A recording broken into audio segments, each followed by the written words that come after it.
Last night, a Jedi was murdered.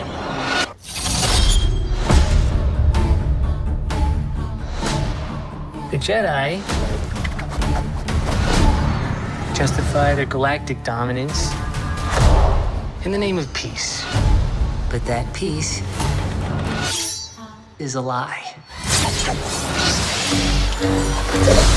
How do you feel about playing two main characters in the Acolyte? Because they are twins, but both have different views of their own future that collide and create the plot.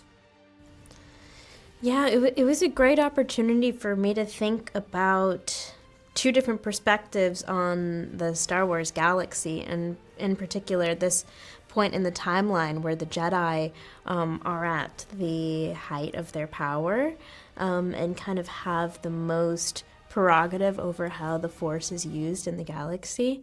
My characters fall into very different ideological positions when it comes to how they view the Jedi, and so it was kind of an opportunity because I have to think authentically as both of them, right? I have to believe both of them.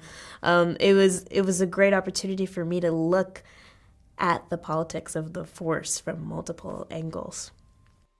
So, what do these series add to the lore and the history of the Sith? Is it exploring the rule of two, for example?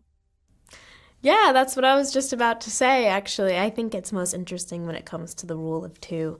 And something that Leslie thought about often was how can, when we reach the prequel series, how have we arrived to this point of the galaxy when somehow the arrival of the Sith has been unbeknownst to the Jedi?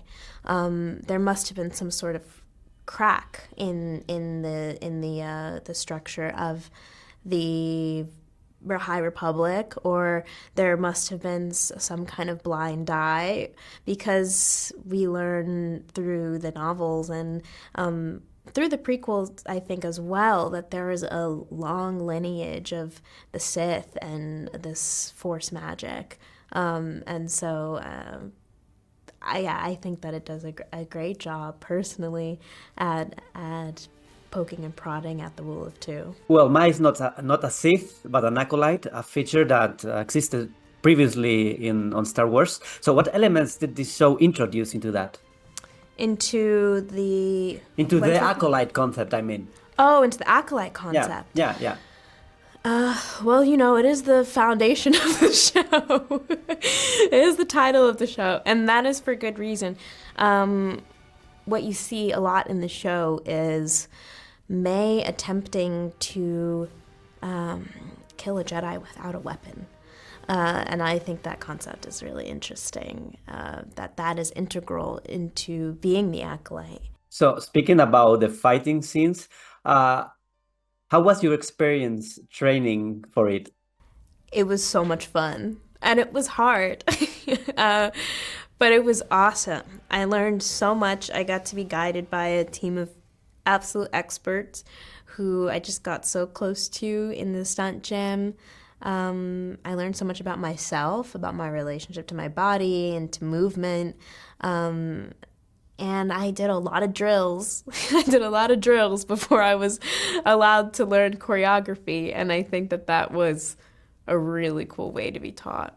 So this is the first live action series set on the High Republic. What do you think about it? And did you read any book or any comic before you play the characters? Yeah. Well, the High Republic part of the timeline I find to be one of the most interesting parts of the timeline. So I was so excited that that's where our show exists. I get super into anything about,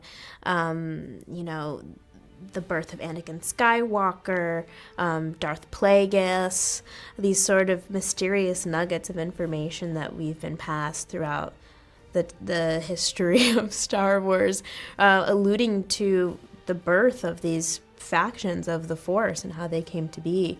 I really love Clone Wars and what Clone Wars has to contribute to this part of the timeline too. Or I guess much further predating this, I really like the story of the Mortis gods and like the father and the daughter and the son, and this sort of biblical, original tale. And so because we're in this earlier part of the timeline, we get to think about what our biblical tale is. And that just lends itself to so much imagination and fun. And the High Republic books are also wonderful, and we got to bring Vernestra Rowe into our show from those books. I really like the ones by Claudia Gray. Master and Apprentice is an awesome book, even though it's not a High Republic book. Into the Dark I love, and I actually have a friend who wrote one of them. His name is Daniel Jose Older, and he wrote Midnight Horizon, and that's remained on my desk since, I joined this show 2 years ago.